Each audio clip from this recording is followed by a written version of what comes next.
Hello, my name is Nicholas Fenner. I'm here today to talk about the many changes the Greek language has gone through throughout history. Did you know that the Greeks' many language changes led to at one point riots and general chaos? Thanks to all the research I've done, as well as projects done in the past regarding Greece, I feel very qualified to talk about this subject. For my sources, I use Encyclopedia Britannica, GreekLanguage.com, and Greek.com. Greece has gone through so many changes in its language than really any other language.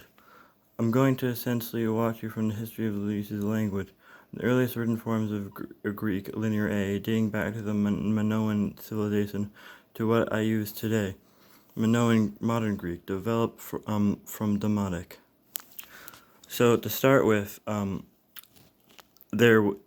way back in the past, a currently unknown period of time, to about 12th century BCE, was used linear A to linear B, and although we know very little about it, was when it was created. We do know the few remaining records of it. Was found in the Knossos Passes, Minoan Knossos Palace on the island of Crete.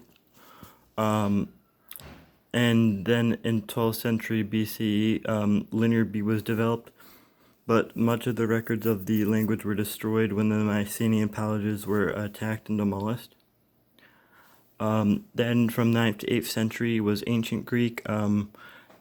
Greece was seemingly illiterate up until the 9th century BCE. A new alphabet was developed, known constantly as Ancient Greek. It was borrowed from the Phoenician alphabet. And then from the 8th to 5th century, there was pretty much just a whole mess of languages used. But chief among those were Ionic and Attic. Pretty much there was a special language for every single city-state, because Greece had been split up into different city-states at the time. And Athens, one was Attic, and then there was Ionic, used across the way, and they were the most popular ones. And then from 400 BCE to 4th century was Asiatic Ionic, which is more of a combination of the two, and they were basically combined. It lasted quite a bit, thanks to the influence, both of them being preferred together. And then from the 4th to 10th century BC was something known as Hellenistic Koine, which happened thanks to Alexander the Great spreading his language and basically a bunch of languages mixing together. And it was developed for a long time. And then in the 4th century BC, there was a movement of Atticism to go back to the past.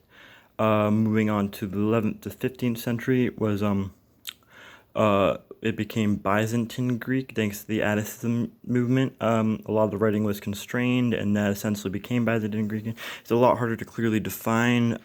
It was harder to write in, and a lot of works ended up very simple. And then from the 19th to 20th century, there was a bigger problem creating up that called the Demotic versus Caravosa.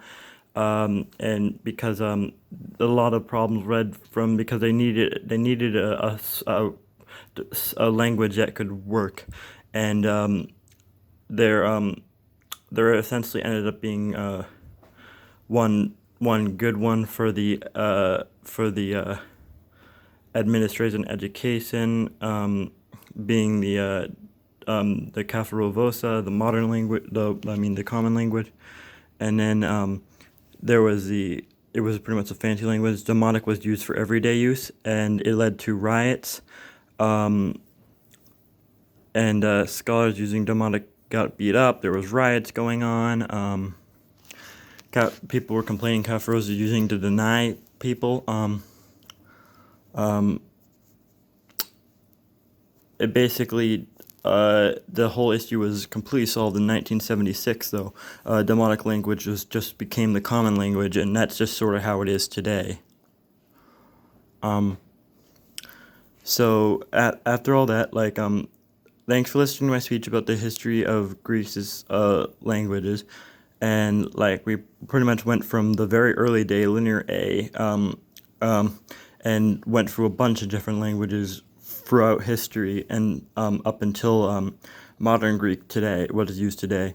And so I just want you to remember, every culture has their own unique language, and Greece itself, well, you should just be mindful of the Casa Rovosa. If you're ever in Greece, just make sure to try not to bring it up.